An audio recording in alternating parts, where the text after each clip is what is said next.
Hello, today is March 11th, 2010. We're meeting today with Mr. James Force at his home in Longmont, Colorado. My name is Brad Hoops. I'm the interviewer for the Northern Colorado Veterans History Project. Welcome, Jim, and thank you for sitting down to tell your story today. Let's start out, if we could. Tell us a little bit about yourself, your date of birth, where you were born, a little bit about your family. I was born on May 5th, 1920. Very unusual type of birth. My aunt was a midwife, and at 4 o'clock in the morning, a four-wheel lumber wagon got stuck after heavy rain. My father had to go 15 miles to get the doctor.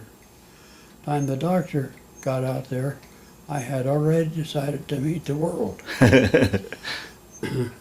But everything was successful.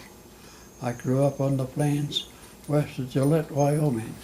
Is that, you were born west of Gillette? Yes. Okay. A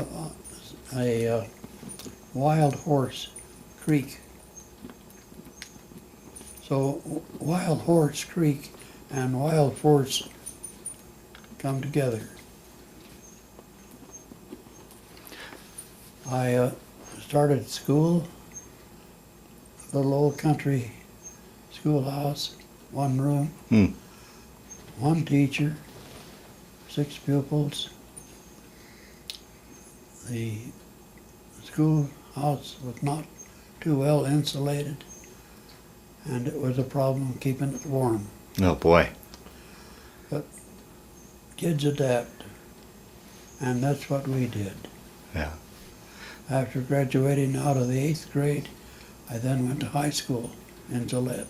So the schoolhouse was the one-room schoolhouse had all the grades up to 8th grade under one roof? Yes. Okay. How far out of Gillette did you guys live? 15 miles. So you had to go 15 miles every day when you went to high school?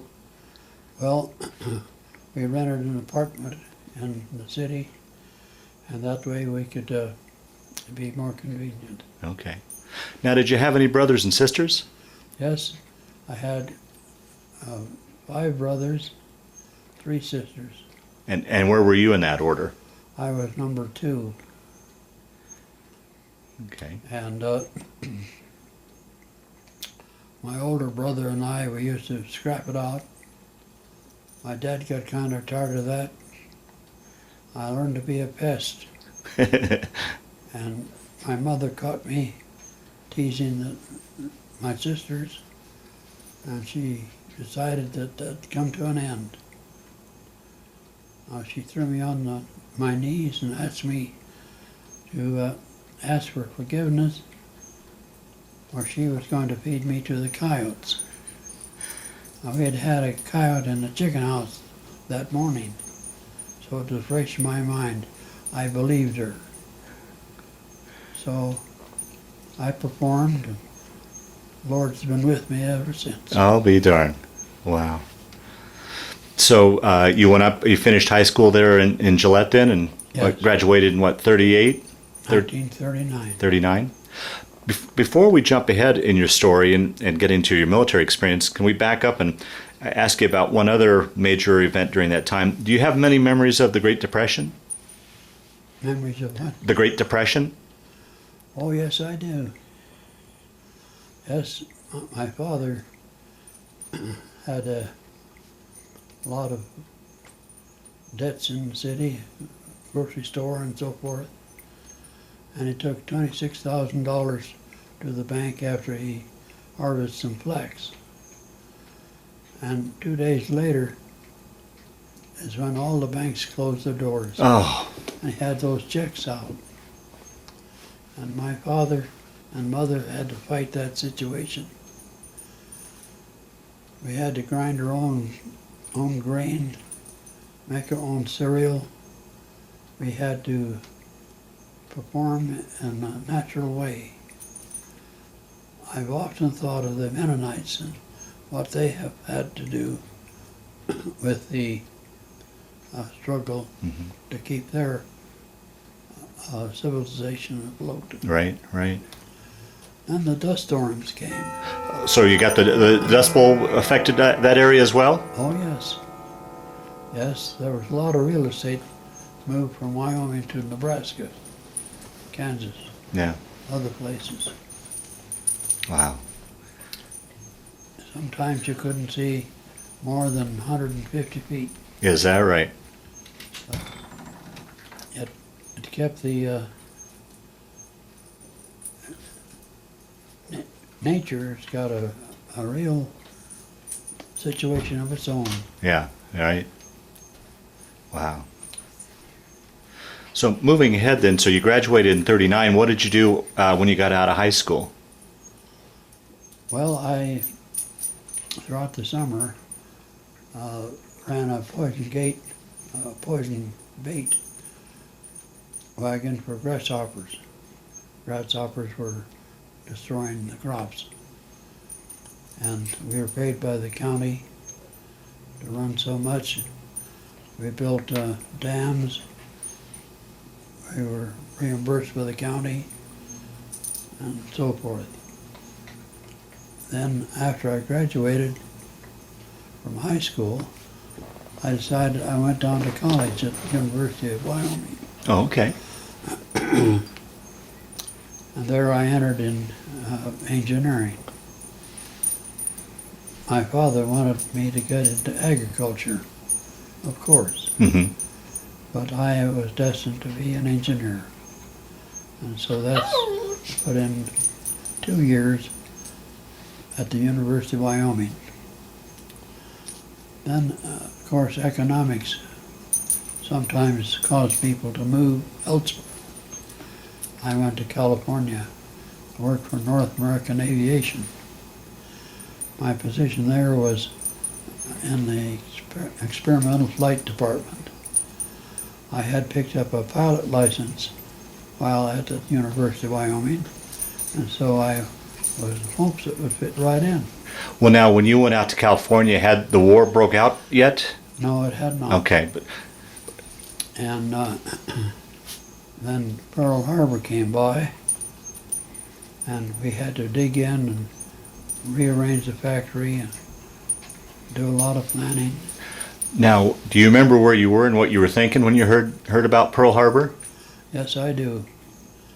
My wife, well, she was my girlfriend then, and I and 2 other people were on a picnic north of Santa Barbara. And we had not heard about the situation.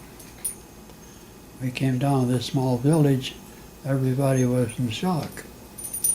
And so we asked what is wrong, and then they told us. Subsequently, we turned on the radio, and we knew right then that we're in for a bad struggle. Wow. And what was California like shortly after there? Wasn't there worries that the Japanese were going to invade California? And was it, what was the atmosphere like thereafter? Yes, there was great concern. On December 25th, 1941, I stood on the beach in Manhattan Beach, California, and watched 3 hell divers sink a Japanese submarine Is that right right? off the coast. They also had rose up and submarines had shelled Santa Barbara oil fields. Mhm. We had an air raid warning on the city of Los Angeles from one of our own aircraft. We had gun emplacements many places, and we were getting adapted to what war could be like. Right. Wow. Wow. Eh. I had taken my examinations for entering into the Army Air Corps.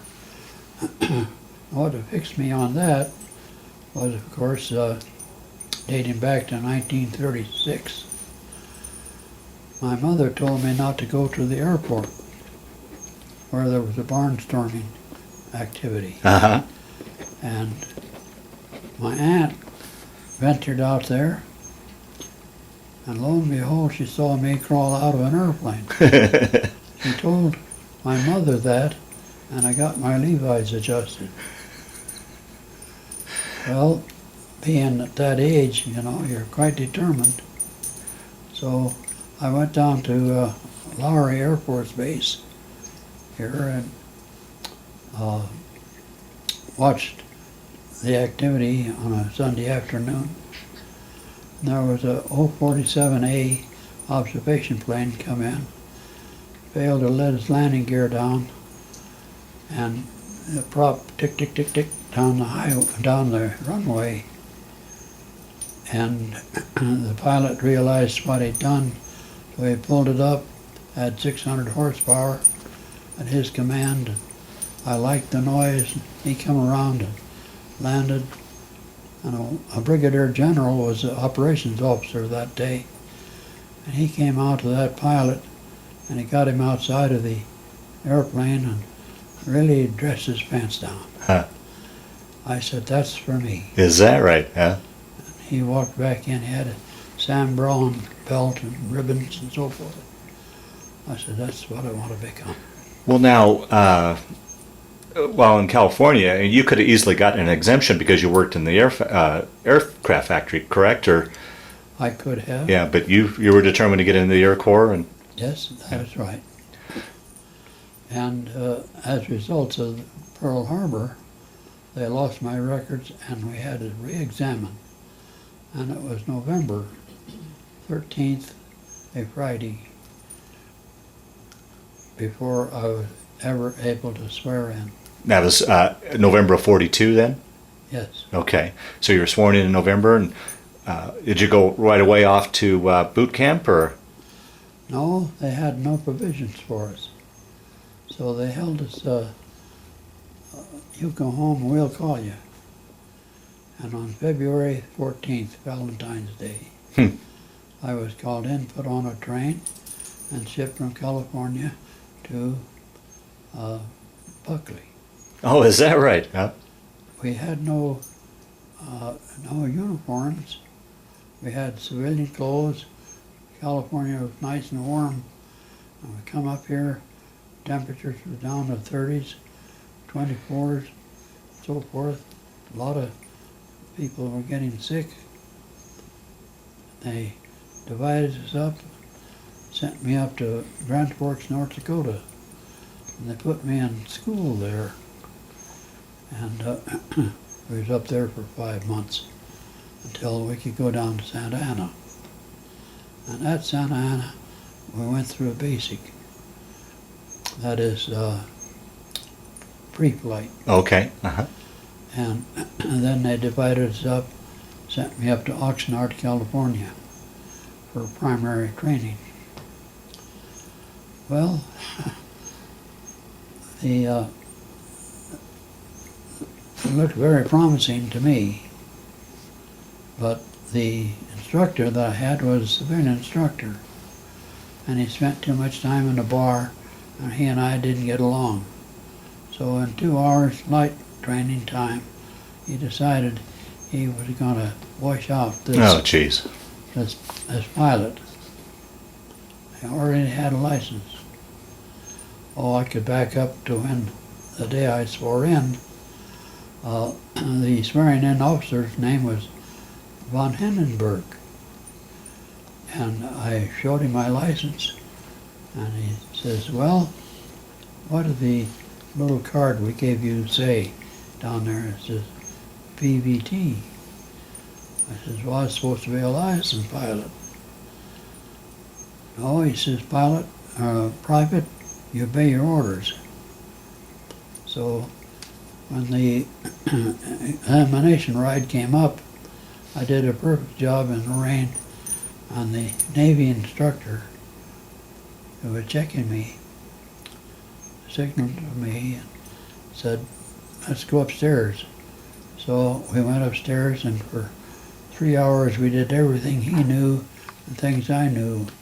My problem was the civilian flight instructor could not bring the aircraft out after 3 turn spin, plus or minus 5 degrees.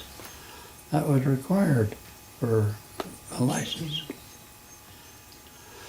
So I had to accept it. Anyway, when they decided that I was going to continue on, well, then they sent me up to Chico, California for basic training, and then down to Stockton, California for advanced training. As results, of course, we ended up graduating on May 23rd, 1944. So now that instructor was going to wash you out, you got past that? You were able to... Oh, yeah. Oh, okay. Okay. So I went back to see him after I returned from Europe, and there he was in the bar trying to get people to laugh. I treated him kindly, but he remembered me. Is that right? Nonetheless, it's really been great for me. I've been a plus boy all my life. So Now, where did you go after graduation? after graduation, we went to Omaha, Nebraska, and from there they sent us up to Lincoln, Nebraska. And from there they sent us over to Sioux City, Iowa, and B-17. Now, did you have your choice whether you had multiple or single engine aircraft, or did they give you that option? Yes, we did have that choice. And because I come from a B-25 factory, I applied for B-25s. And then I did not have space for new pilots in the B-25 squadron. So they put me on as a co-pilot in a B-17. That's how I got to be in a B-17. Okay. And that occurred in June 1944. 4. We went to gunnery school up in Indian Springs, Nevada, and from there we went to Sioux City, Iowa. Now, when you say we, were you already put together in a crew, or were you still just traveling around more or less solo with this training? We were independent. Okay. We did not pick up a crew until we were ready to train together at Sioux City. Okay.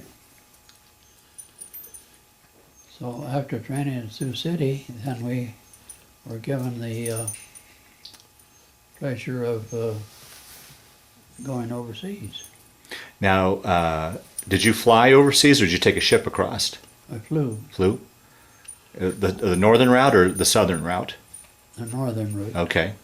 And what was that like? I've heard all sorts of stories about... Well, that was very interesting. There was a base up at Goose Bay, Labrador, and there was a B-24 that was supposed to take the payroll money up to Goose Bay, Labrador. But it crashed somewhere along the line up in Canada. It only had 4 million on board, Oh. but they couldn't find it. After it got to Goose Bay, Labrador, a storm set in and dumped 19 feet of snow on the runway. Now he couldn't get out. And we spent 14 days up there waiting for them to plow out and to get enough snow off the runway that we could land. Wow. Take off. Take off. We'd take off at midnight, fly over Greenland to Iceland. And from Iceland, we lay over one day, and then we go on to Scotland. Now, how was that going into Iceland? I heard that's a pretty hairy landing and takeoff into the Yes. fjords there. And Yeah, it cramps your style a little bit, yeah. but we made it. An interesting thing, over Greenland, we lost one engine. One engine ended up with no oil pressure and a build-up engine temperature hit.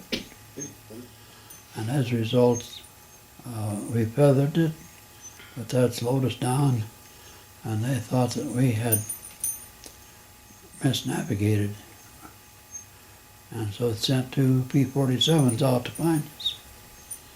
They did, took us in 200 miles to Iceland. Huh. The city was Reykjavik. And from there, of course, refueled, went on to England. Now, the Nazis had a system of submarines sending out false signals. And we were barreling along, and over the Isle of Man, here we got confused with this false signal. It took us perhaps 10, 15 minutes to sort it out. Hmm. And then we ended up landing at Glasgow, Scotland. We surrendered the aircraft there and were sent by rail down to Molesworth. Molesworth was the base. The 303rd Bomb Group operated.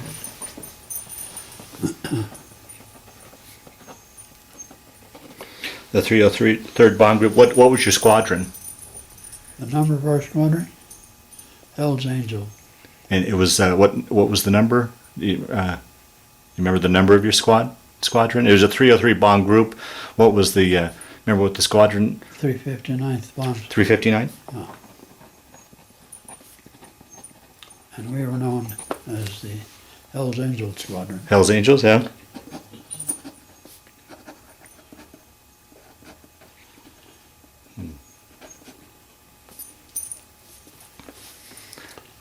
So after orientation, a few local flights, we were put on the flight line for combat.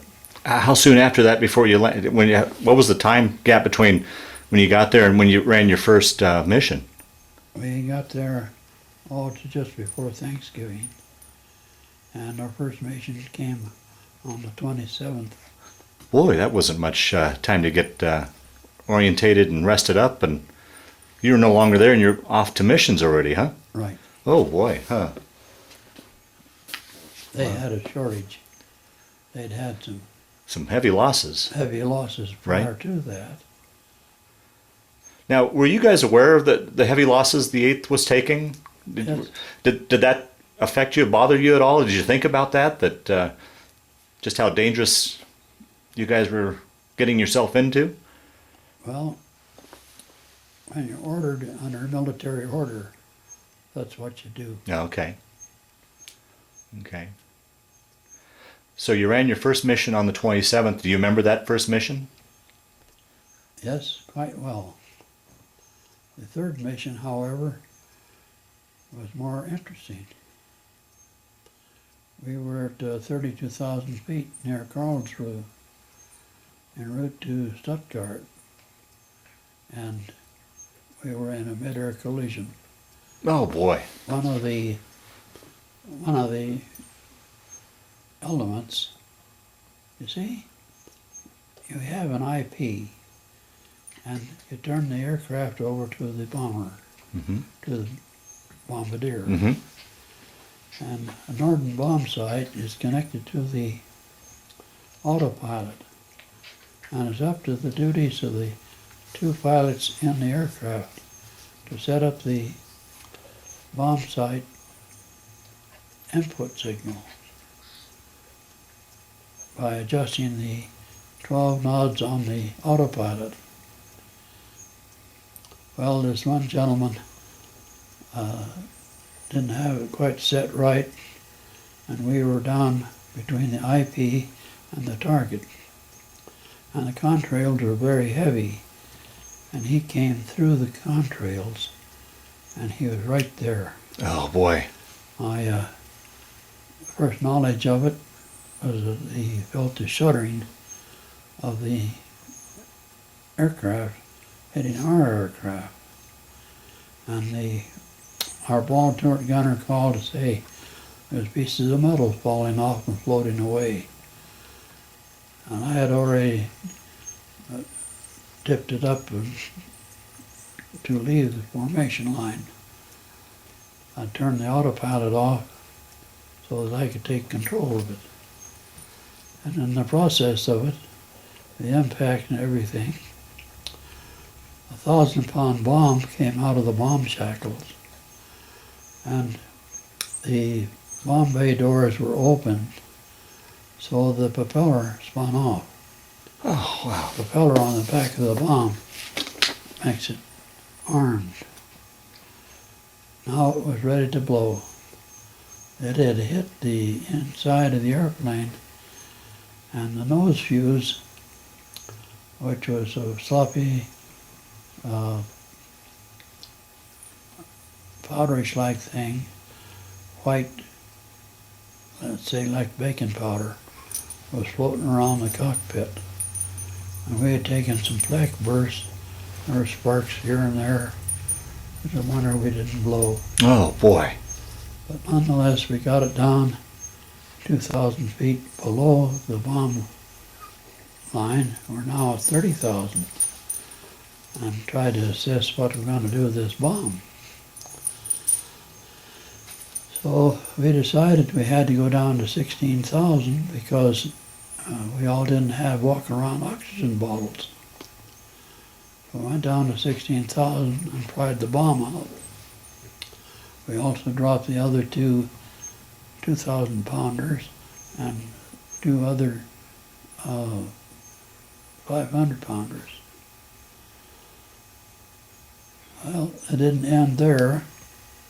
The navigator had lost his instruments, gone through a gusset in the floor.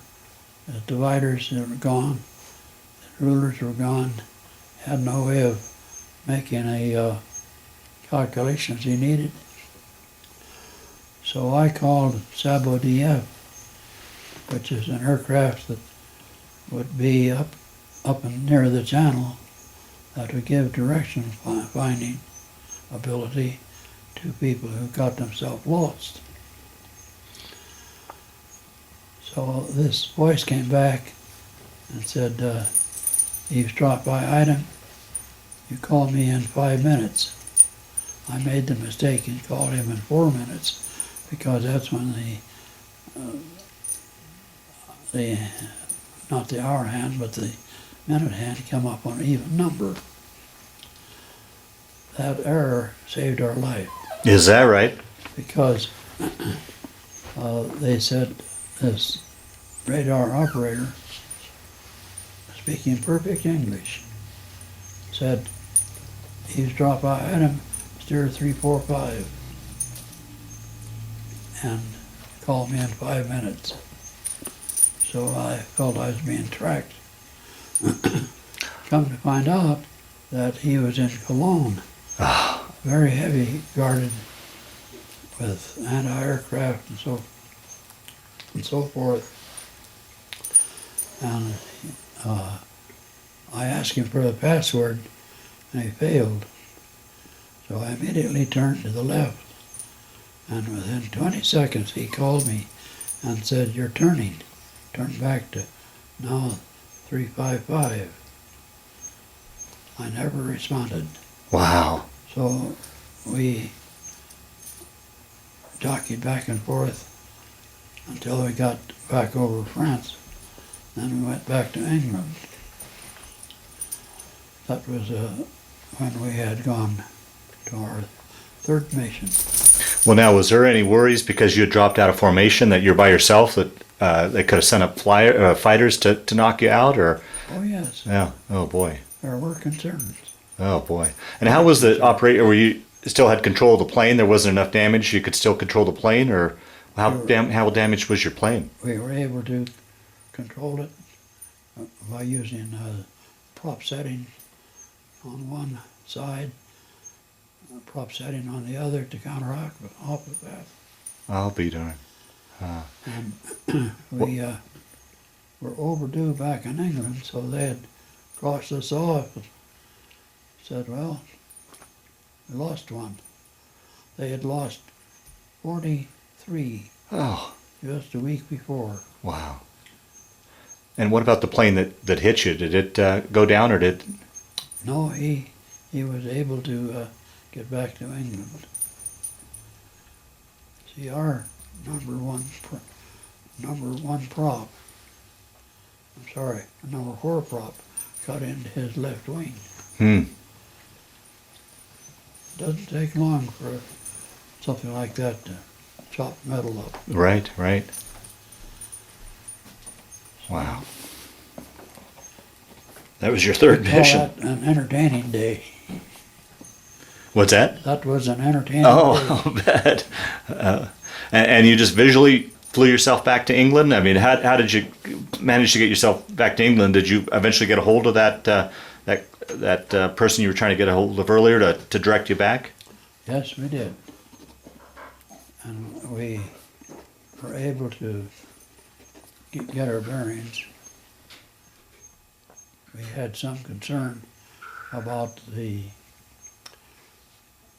defense at the coastline because we were individually Right, in yeah. the sky. Right, sure. But by dead reckoning, we got back to England. Wow. Wow. And then the next day, they sent us to Murraysburg. Murraysburg is about 200 miles south and east of Berlin. So you turned around and flew the next day? Next day. Is that right? Well, Obviously in a different plane, I assume, but Yes. but no. After what you'd been through, there was no rest or. No such thing. Oh boy. We had to just wipe that day out of our mind and go do our duty. I'll be darned. Wow. How many missions altogether did you fly? 35 accredited and 7 aborts. One of the aborts was the mid-air collision. They did not give me credit for it. Is that right? Yes. That's amazing. Well, you get these brassy people, they think they're God. And they manhandle you around. Wow. Wow.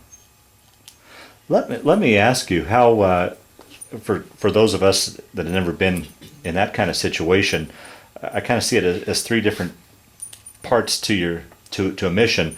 Can you go tell us a little bit about what it's like before you take off a mission, preparing, and what's going through your mind as you know that you're going off to potential, into danger? I mean, how do you prepare yourself for a mission? Well, you just do it. And what you do is you attend briefing, and you're told where you're going to go, what to expect, and how much, what your password is. And then you dress up, put on your electric suits, and go to the flight line, and get in your airplane, warm it up, tell the tower that you're ready, and he gives you a number, and that's when you're in the line of B-17s to go to the target. Now, I understand that in addition to a lot of planes are shot down and such, just getting into formation when you first took off was very dangerous as well, but between the weather and how close you guys flew together. Is that correct? There was a lot of... That is correct. Yeah. I can't imagine We those had big machines flying that close together. We had a beacon down along the English coast that we would rally over. Some would rally over at 10,000, some at 15, some at 18, and then they, at a point of time, break across the channel to head to a target. That must have been a sight to see, those formations, all those planes in the air like that. I can't imagine what that looked like. Well, you don't understand the noise that a bunch of squadron really make.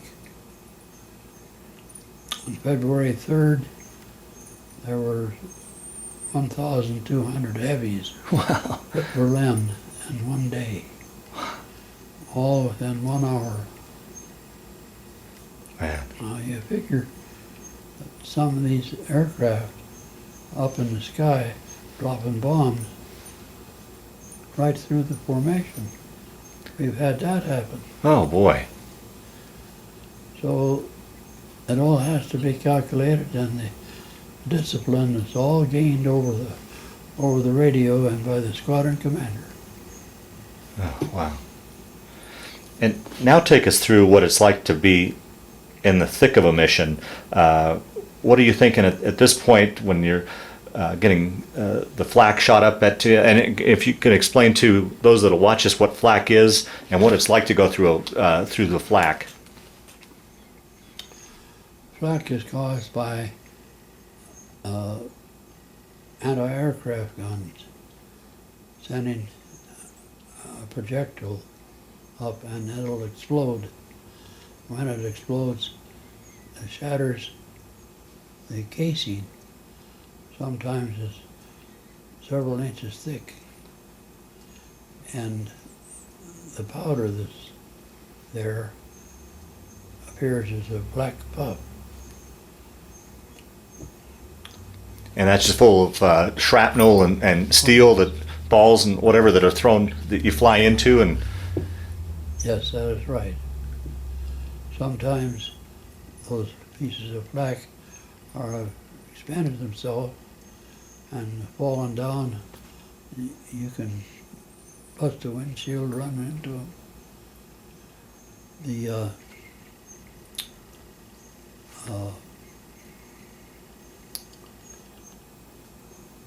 casualty rate was pretty high, so we started wearing flak suits.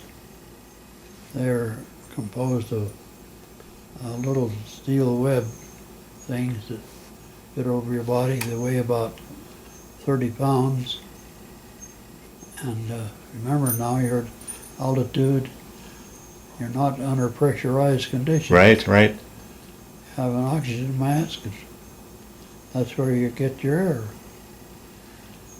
So Were you? I know it was get incredibly cold up there, 45, 60 below zero in those planes. Were you dressed properly? You said you wore an electric suit. I mean, were you comfortable up in the cockpit, or as far as temperature? not really. No. No, not really. We've had people come back with frozen feet when the electric boot becomes unsnapped. Your feet can stand about 15 minutes of that type of thing. Wow. But I was very careful, and the crew was very careful. Every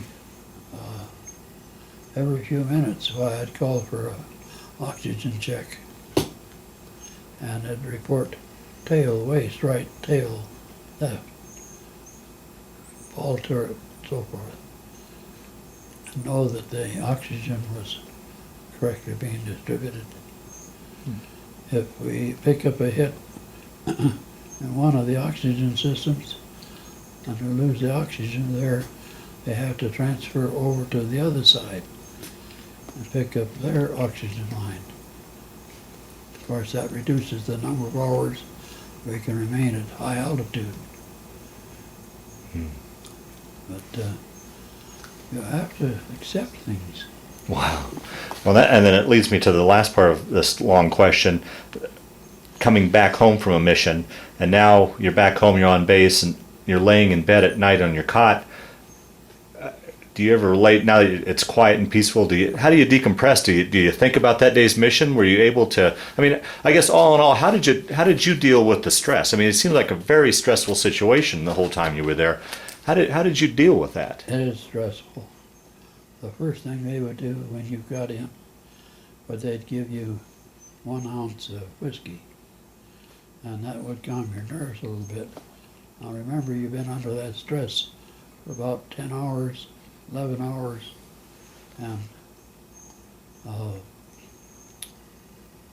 on an empty stomach, that'll disperse you. But nonetheless, yes, you are right. You think about those things. The worst mission that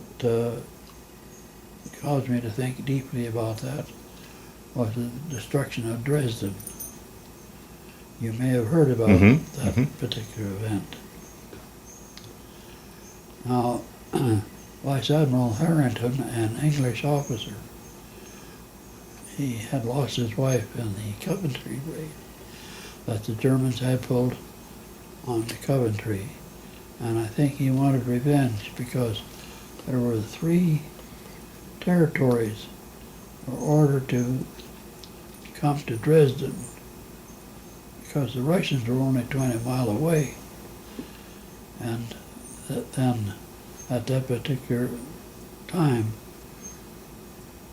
we bombed Dresden. We bombed it 1 mile apart, 2 columns, this way and then this way. And then the English came in at night with incendiaries and set it on fire. And as a result, there was a flue. And that flue was so strong that it would suck fire engines sideways into the flame. And of course, there were a lot of people in there. Well, see, that was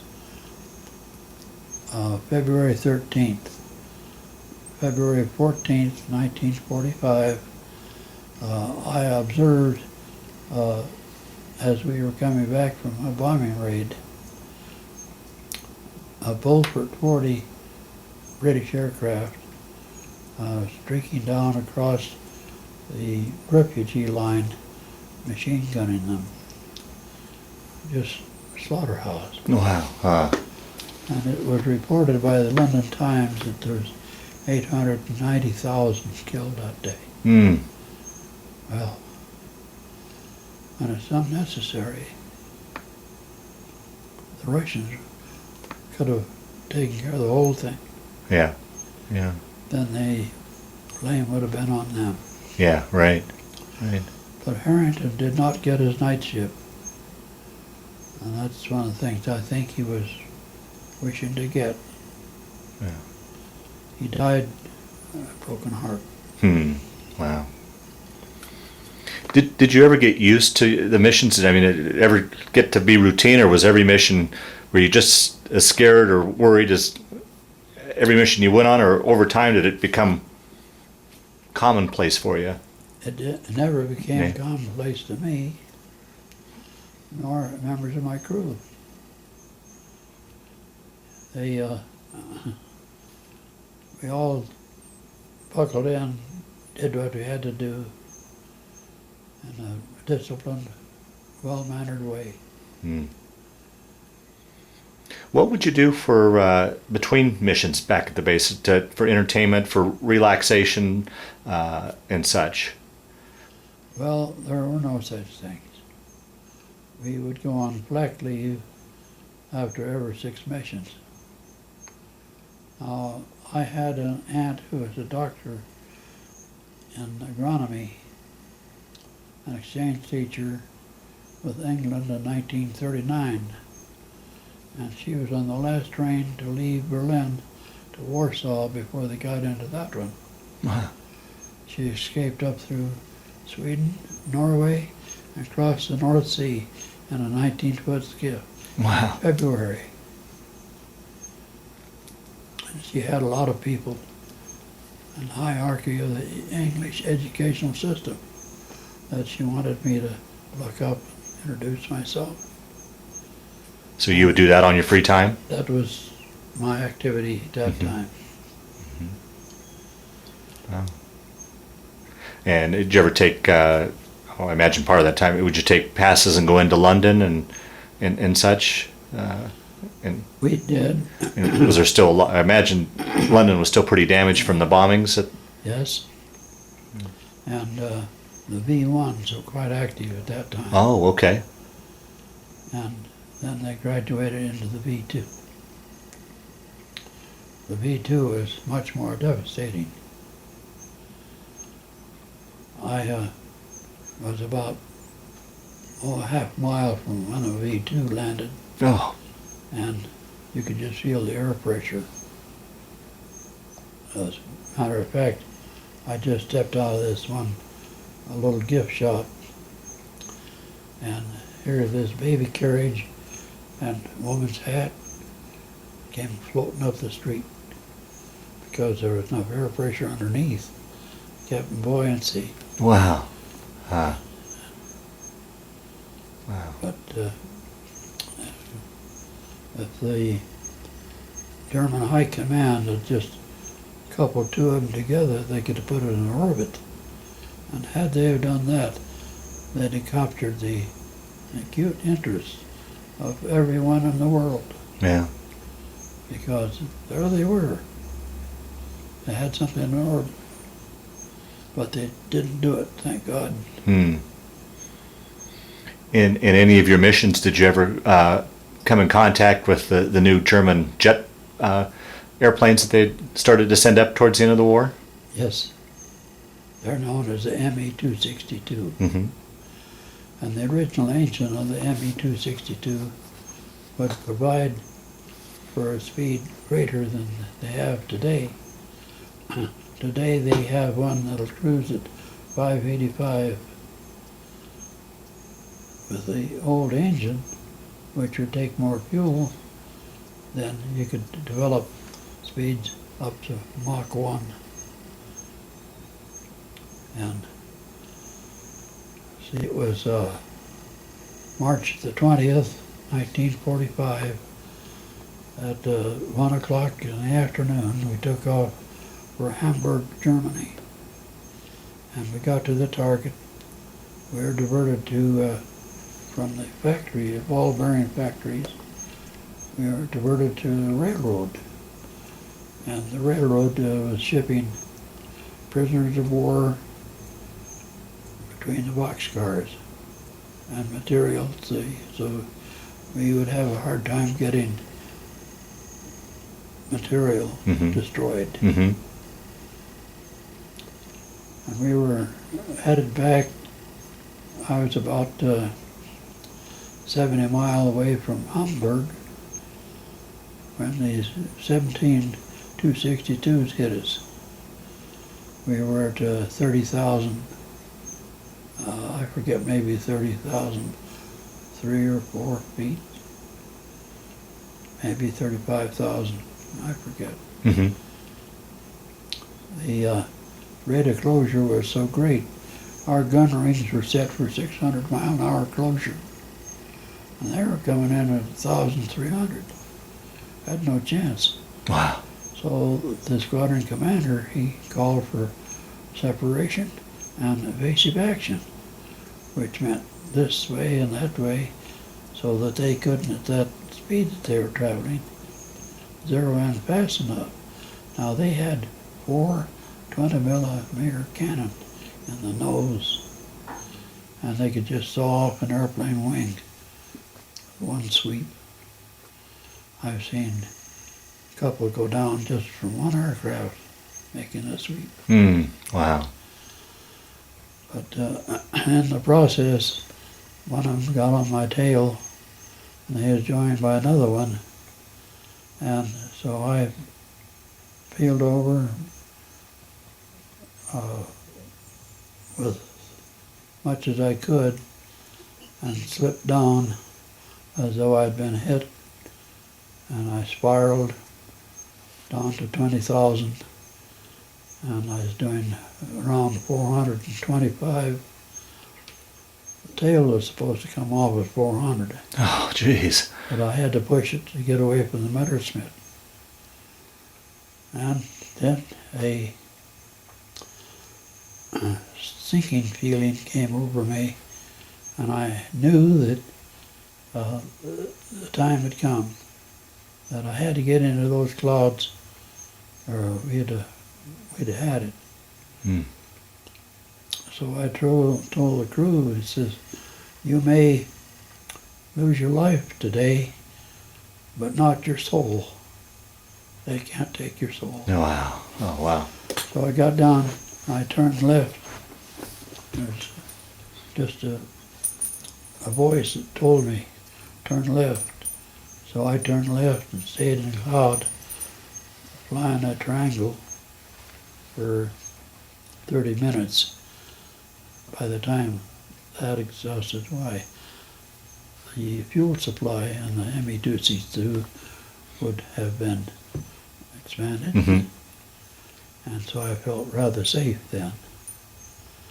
Come to find out, there was 15 of them shot down by the P-51 squadrons that had been called in to help. See, 60 miles away, there were 72 P-51s. They were going out for a mission, and they were diverted to come challenge the Me-262s.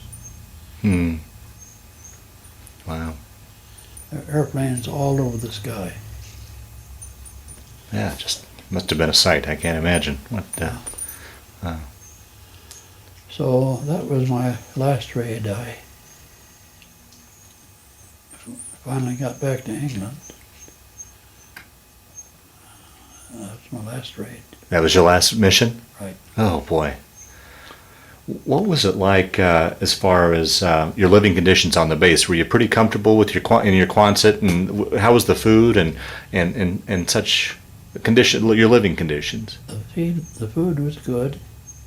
They learned not to feed us scrambled eggs with tomatoes in it. Not very tasty because the eggs were dehydrated and didn't taste very well. Mm. But they would create a lot of gas at altitude, and so I kind of avoided that. But we had good food. We had a warm Quonset hut to sleep in, and we were treated real well. Now, from what I understand, when you went on missions, you never really knew when you were going to go. They just came and woke you up in the morning and said you're flying that day. Is that correct? Yes, Yeah. that's right. Oh. So I had no time to worry about something. Oh, jeez. And how about communications back home? You'd mentioned you had your girlfriend, I assume became your wife back home, and your family. How was communications, mail and such? Was that pretty reliable? And Well, we had what's known as V-mail, but it was censored. Mm-hmm. But I'd already made arrangements with my wife, Ruth, to read certain things in the V-mail, which was number of missions. Oh, okay. And so kept her informed as much as I could.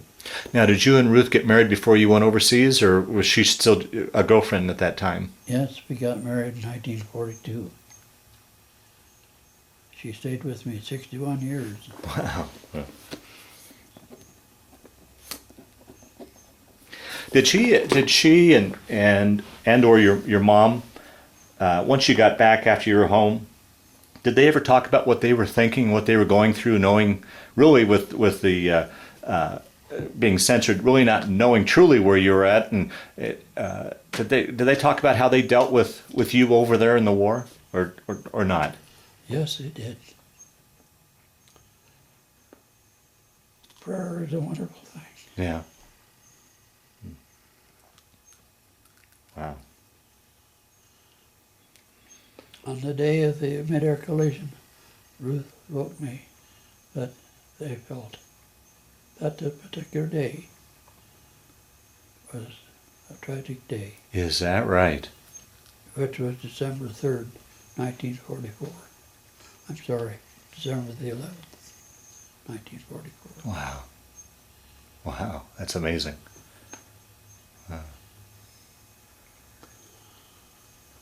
And on your last mission, did you know that was going to be your last mission that day, or If I made it, if you made it? Oh boy. Oh.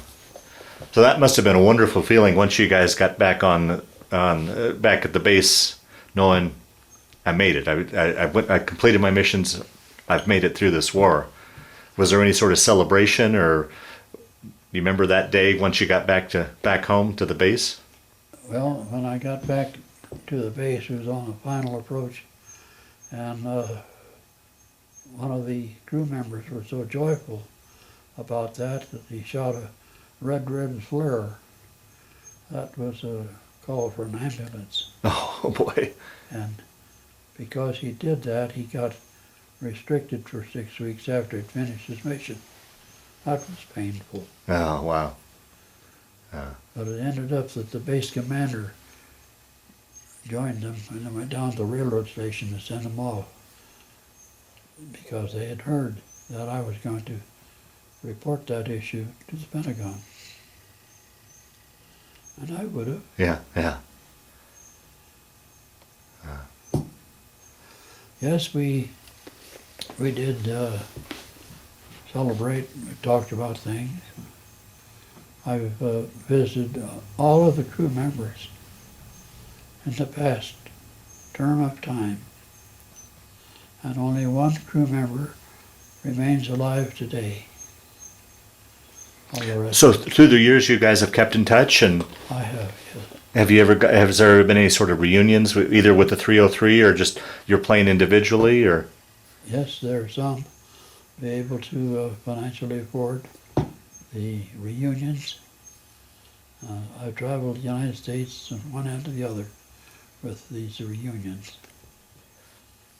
I understand that's a pretty the 303 is a pretty active association that you guys have. It was until 2 years ago, because everybody had faded away. Sure, certainly. Too Yeah. many wheelchairs, Yeah. oxygen bottles and so forth. Right. So they decided to terminate the Sure. group. So then, how much after your last mission? How much longer then before you were able to head back to the States? I did not fly back. I was sent back on the USS Meigs. No, geez, how was that? Here's a farm boy from landlocked Wyoming crossing the ocean. Did you get your sea legs, or how was that trip back? Well, it started out on the day that Franklin Delano Roosevelt died. Oh boy. And so we left from Liverpool and took a boat back to the United States, got back to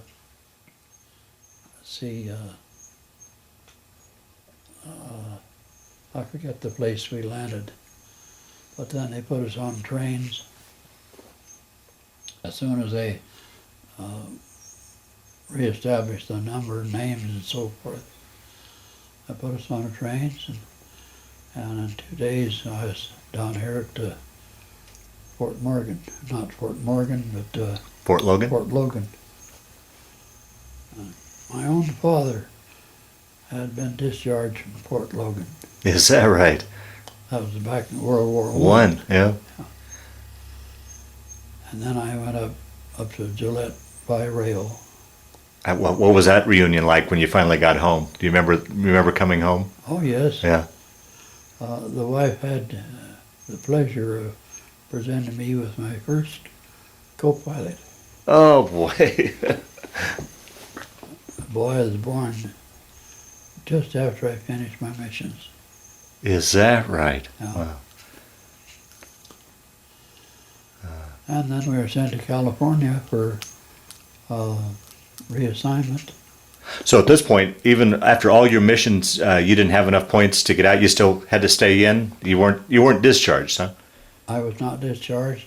I had 137 points. Only 85 was required, but because I was a Mickey pilot, that's a pilot who's experienced in bombing by radar, see, they said, you have to stay in reserve. Oh boy.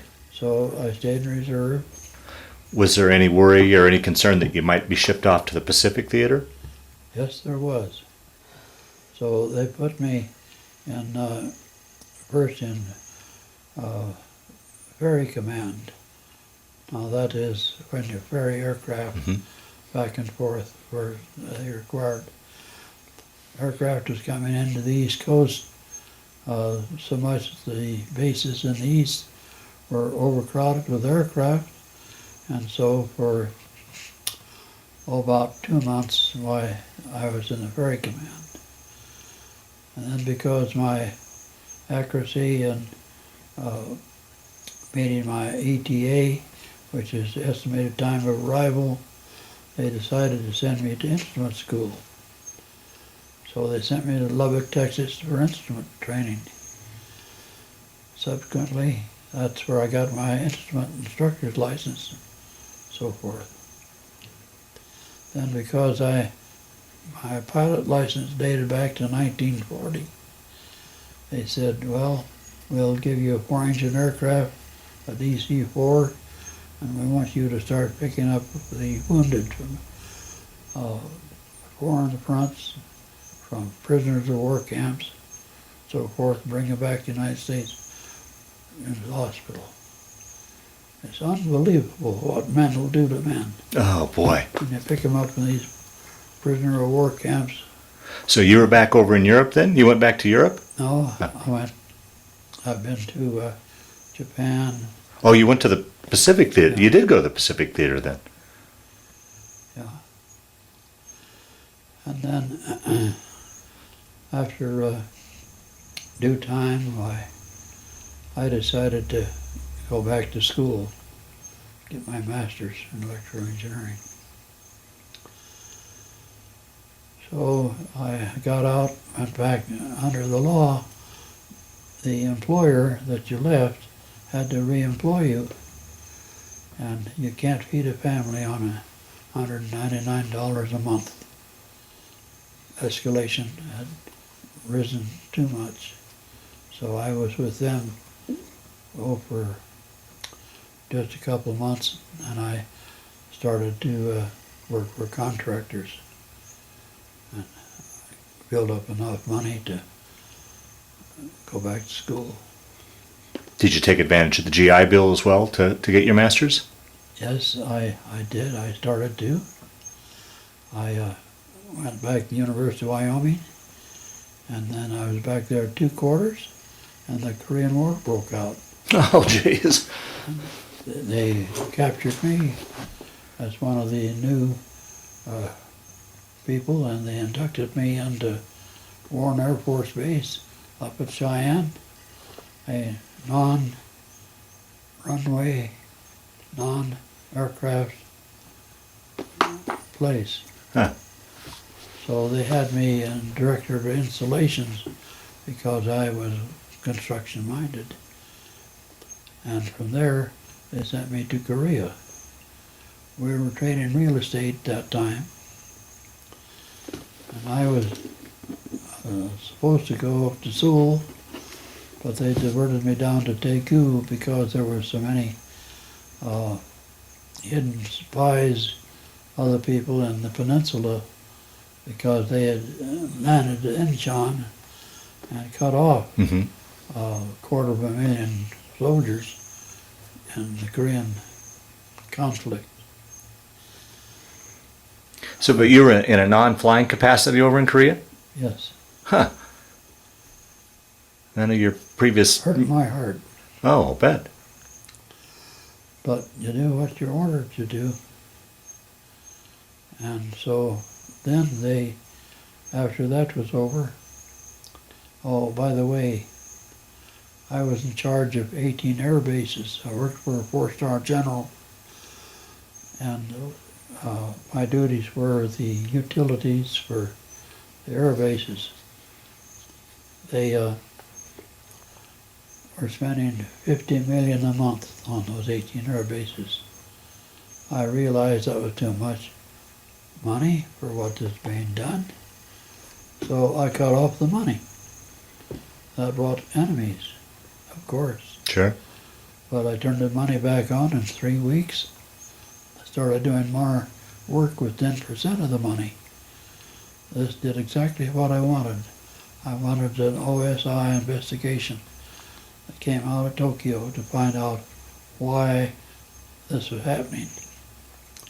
And the installed director of installation on each base was getting kickback money under the table, and a congressman's aide was picking them up, or a congressman himself was picking them up every 2 weeks, 2 months, converting it from MPC to US dollars through the black market in Hong Kong, and come back to the United States and invest in it privately. That's stealing. Wow. I blew his whistle. But my duties at Cambridge, Massachusetts, was to be responsible for the eastern one-third of the dew line. And I felt that was a pretty essential type assignment. Mm-hmm.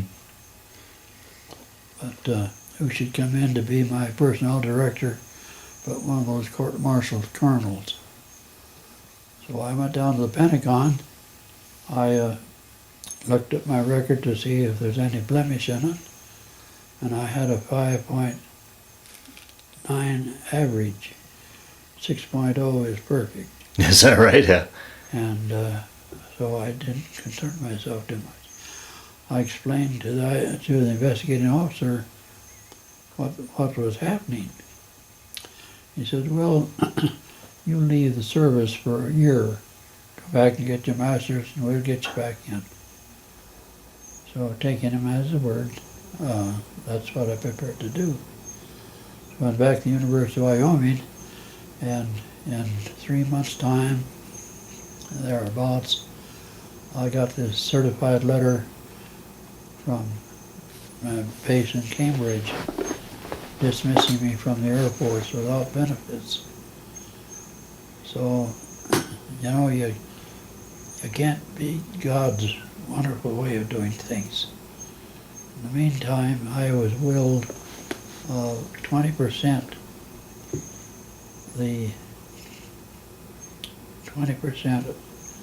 of an entire oil field up in Wyoming. So money was not a problem. Had you made prior to that? Was it your thought to make a career out of the Air Force then, or? It was my intention, Yeah. because every time I went to the parade, I remembered this general out here got that pilot out of the airplane, read the riot act to him. That's for me. If your mind dwells on something like that, you will become what you dwell upon. Yeah. But comes a time, you have to let it go. Mm-hmm. I did that. And then what did you do once you were out, as far as go on to do as a career then? Well, because I was had the credentials for my activity in Korea, I was able to get on as a project manager of a 22-story building, the Mile High building down here in Denver. I was on that one, and we moved over and got underneath the Hilton Hotel. My office was 3 stories down below the hotel. And second door, who was the contractor, he came in one day unexpectedly.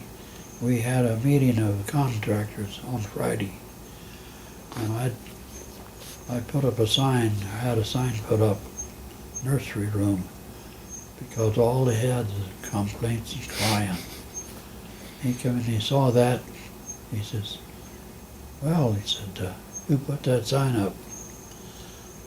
I said, I did. He says, well, clean out your desk. You got 1 hour. So I left there, went to work for other contractors.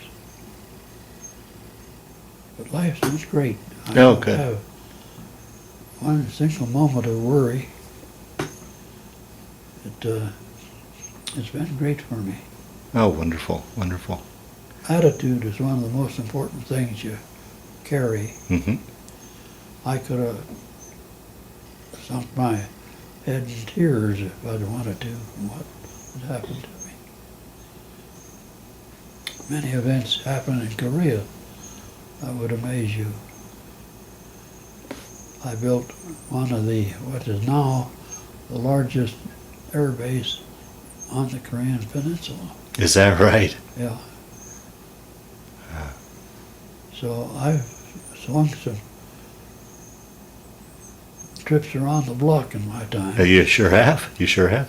Now, Since then, have you ever had a chance to travel back to any of the places you were stationed, either in Korea or England? Did you ever get back overseas at all, on vacation to visit England or Korea? Or My wife and we had our tickets purchased and everything to go to England and hear the 50th anniversary date of President Reagan's speech on Normandy. Greatest speeches ever made. Mhm. And it ends up that on April the 20th, 1984, I fell, broke my back, Oh boy. so I had to cancel out. Hmm. Subsequently, I never got to visit anywhere else. Hmm. So as far as family, you said your son was born, and you've got a daughter, Ellen. Yes, How about grandchildren, great grandchildren? yes. I have 5 children, 10 grandchildren, 10 great grandchildren.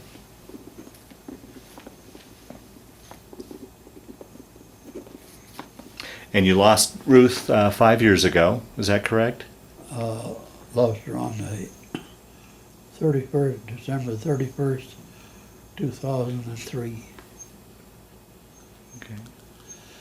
And then I was alone. I lived in a $40,000 home up, no, $100,000 home up in Cold Creek Canyon at 8,000 feet. Oh boy. Lived up there for 20 years. But I just couldn't take the loneliness and the grief. So I went to Hawaii, come back with double bronchitis. I don't know where I got it, but the doctor says move to a lower altitude. So I went down to Westminster, but real estate prices were unreal.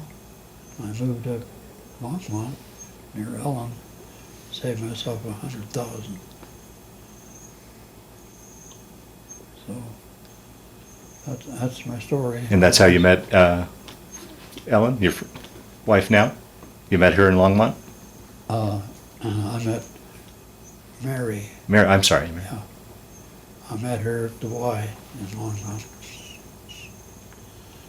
And that's been great. We had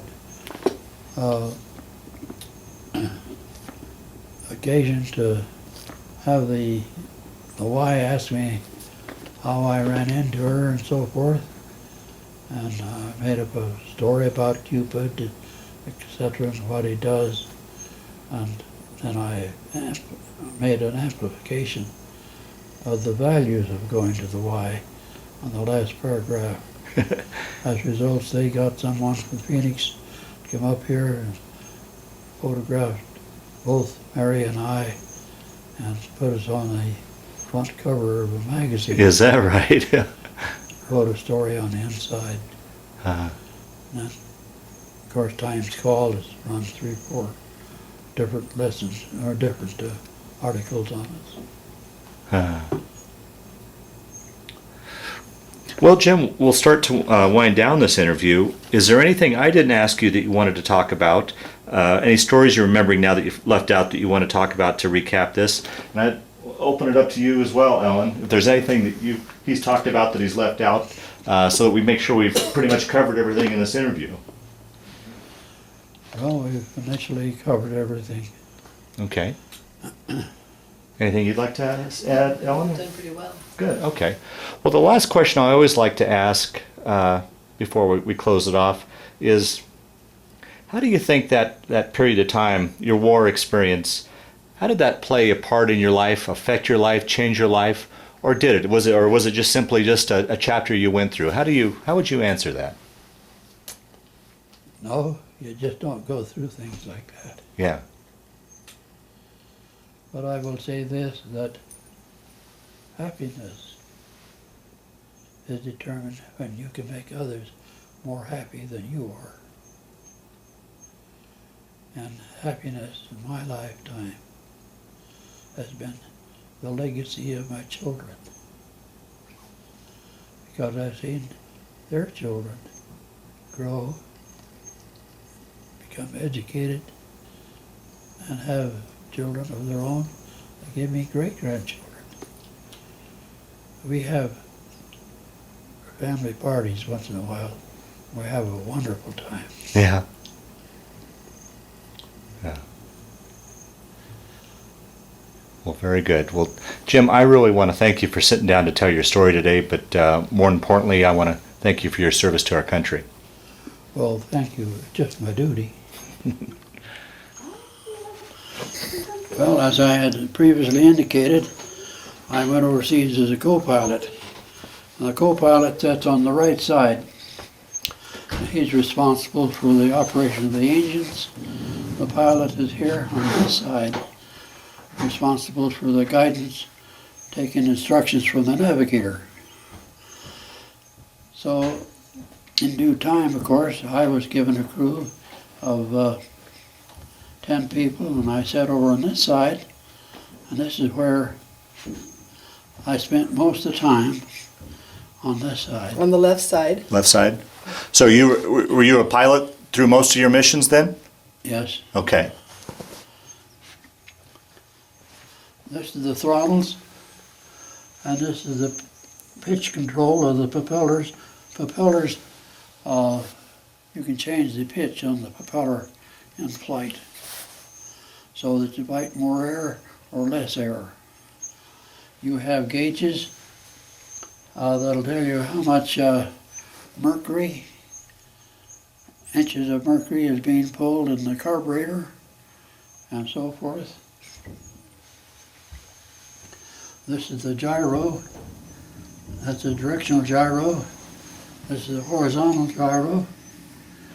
It'll tell you your banking and turning. And there is fuel gauges and oil pressures, cylinder head temperatures. See, this particular photo does not show the autopilot, but the autopilot is down here. The pedals are here. Your braking system is on the top of the pedal. You got two pedals. Co-pilot has the same thing. The oxygen level. This is an oxygen meter. Well, one question I've got that I've always wondered about through the years as I've been able to climb through these planes at air shows and such, how would you ever would have gotten out of there if you guys had to bail? I mean, it just seems like you were so cramped and it was like a maze to get up into that thing. How would you have ever gotten out if you had to bail? It depends upon your energy and your adrenaline. Wow. Many times, 9 times out of 10, the entire crew does not make it. Right. The tail gunner is back in the back. The worst position is the ball turret operator, because he depends upon others to get him in and out. And if they can't perform, or if for some reason they don't perform, then he's at their mercy. Right, right.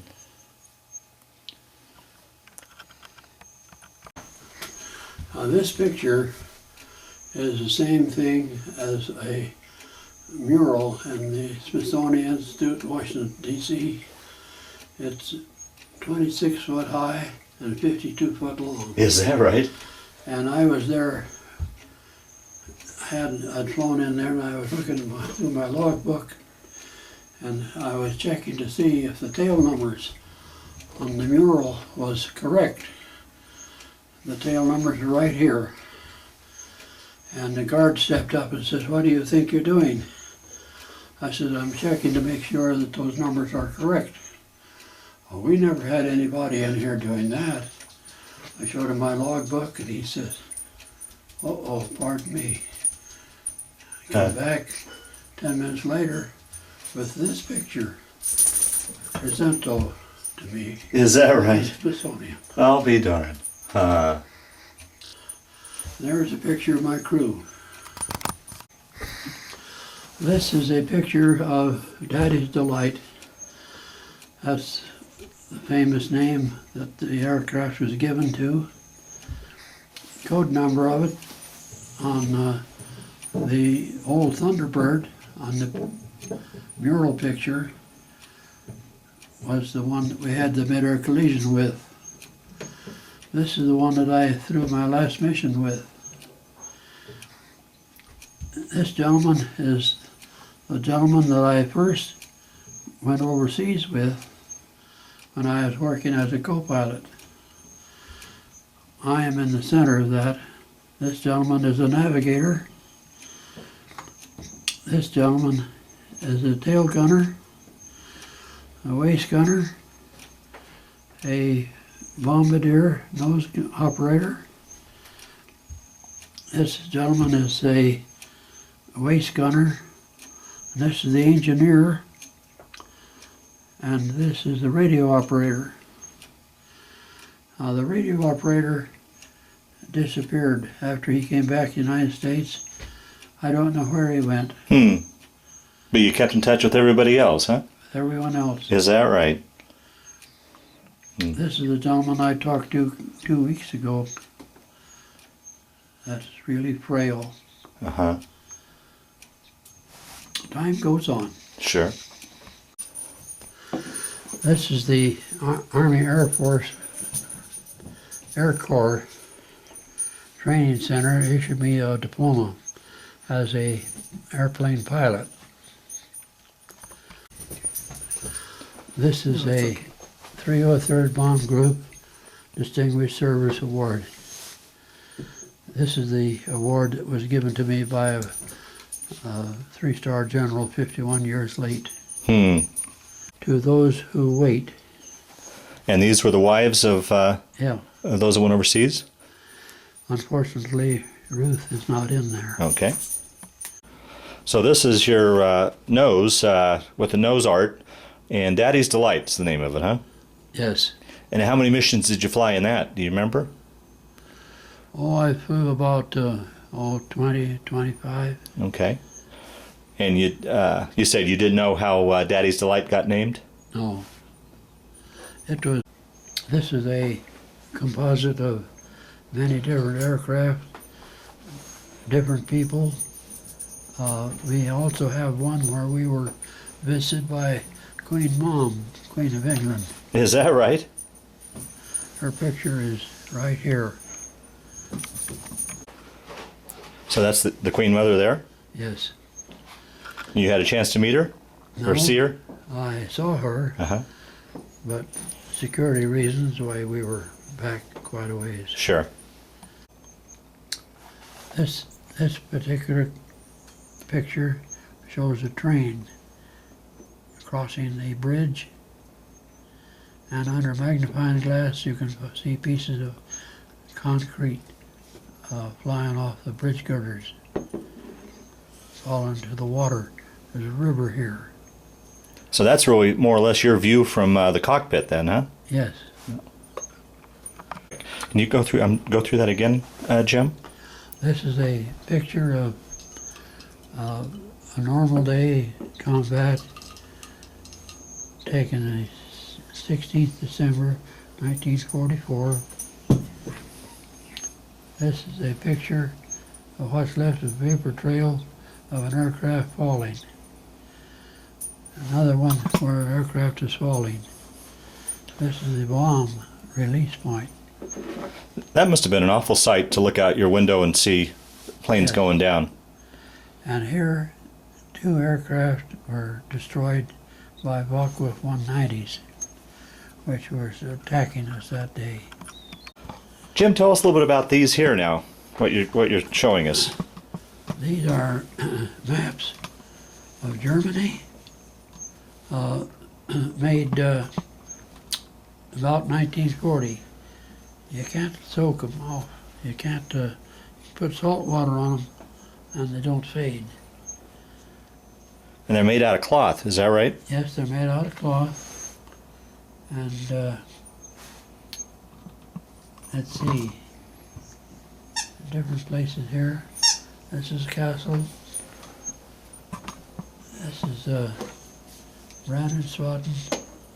Now, Jim, you would carry these maps in case you had to bail out. Yes, Was that the reason? And so you could find your way back to? right. Okay.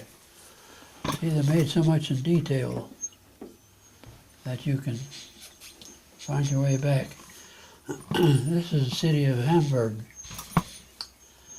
And it was right along in here that the ME-262s got to us. Here's Cologne.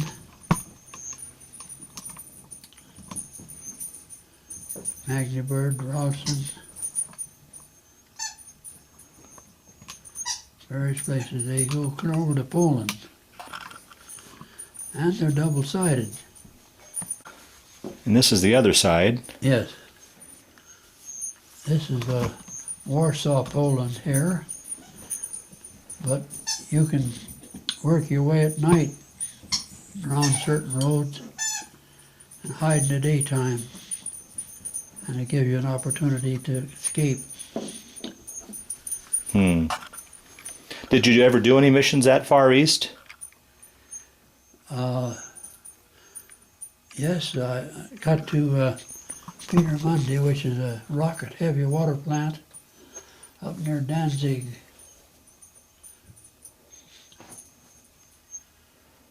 There's Frankfurt on Oder and Frankfurt on Main. Frankfurt on Oder is in Poland.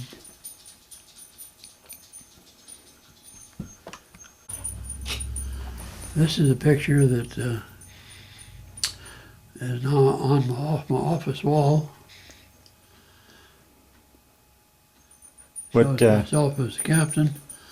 The medals that I had are not attached.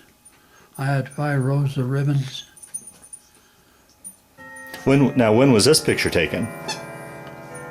This was taken in Korea. Oh, okay. I took matters seriously. Sure.